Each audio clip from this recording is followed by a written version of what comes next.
Professeur Fabrice Bonnet, bonjour. Bonjour. Vous avez modéré tout à l'heure une session sur le risque microvasculaire extrapolé au risque cardiovasculaire. C'est des choses sur lesquelles on n'est pas encore très aguerri. On avait tendance plutôt, nous autres cardiologues, béotiens dans ce domaine, à séparer les deux, d'un côté le micro, de l'autre côté le macro. Qu'est-ce que vous pourriez nous dire comme grand message issu de cette session ? Alors, que les diabétiques de type 1 restent à haut risque cardiovasculaire, même s'il y a eu des progrès depuis 20 ans, leur niveau de risque est quand même au-dessus de la population d'âge équivalent non diabétique. Et cet excès de risque, il est évidemment probablement lié à l'hyperglycémie chronique accumulée au cours des ans. On savait qu'il est lié aux complications micro-angiopathiques. L'atteinte rénale, par exemple, et Ronan Roussel en a parlé lors de la session et sur vos antennes, augmente très notablement le risque cardiovasculaire. Mais maintenant, certains registres, notamment les registres suédois, ont montré que des diabétiques de type 1 sans atteinte rénale ont quand même une augmentation de la mortalité cardiovasculaire, ce qui n'est pas rien. Et donc, il faut considérer les diabétiques de type 1 quand même potentiellement à haut risque. Et c'est à nous, avec aussi les médecins traitants, les cardiologues, d'optimiser cette prévention cardiovasculaire pour nos patients diabétiques de type 1, même sans atteinte rénale. Même sans atteinte rénale, donc ça veut dire que tout diabétique de type 1 doit être considéré comme un cardiaque potentiel.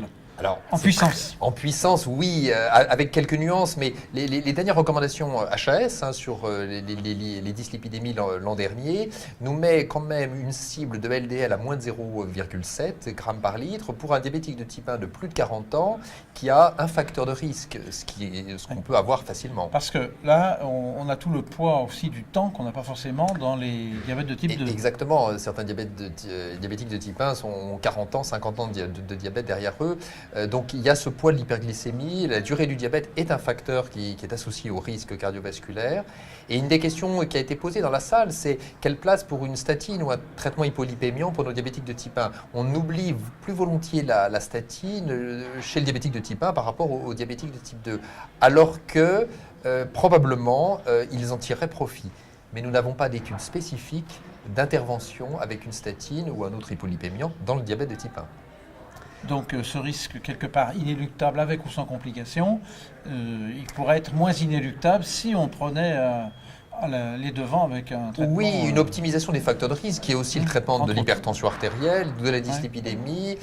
On a évoqué, mais il n'y a pas énormément de données, mais la place d'un antiagrégant, de l'aspirine ou autre, pour des patients diabétiques de type 1 avec atteinte rénale ou multiples facteurs de risque.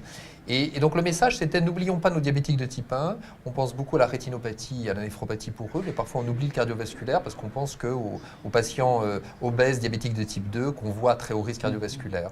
Donc c'est aussi un message à faire passer à nos collègues et amis cardiologues d'optimiser la prévention cardiovasculaire pour les diabétiques de type 1 parce qu'il y en a de plus en plus. Le diabète de type 1 augmente aussi en prévalence en France. Une question tout à fait annexe qui n'était pas dans le Sympo, mais vous devez avoir la réponse. On parle à des cardiologues et à des diabétologues. Les cardiologues connaissent bien le problème du passage de l'adolescence pour les cardiopathies congénitales. Qu'est-ce qui se passe chez un jeune diabétique ? Est-ce que c'est aussi une période critique de détérioration ? Oui. C'est une période un peu critique. Il n'est pas facile pour eux de quitter le monde de la pédiatrie puis de quitter leur diabétologue pédiatre. Et il y a parfois des ruptures de soins. Il faut recréer une relation. C'est une période de la fin d'adolescence ou l'adolescence où l'équilibre glycémique est souvent pas très bon parce qu'il y a d'autres soucis, d'autres préoccupations dans la vie. Donc c'est une période, pas facile. Et cette transition, alors ça se travail, mais c'est vrai que ce n'est pas une période très simple à gérer non plus. Donc cardiologue, diabétologue, même combat à cette époque, exactement, à cette période. Très certainement. Et pour terminer, comme le symposium s'est terminé, le professeur Emmanuel Cosson a présenté les données d'un registre qui démarre, qui est extrêmement impressionnant. J'ai cru comprendre qu'il était très attendu par les diabétologues.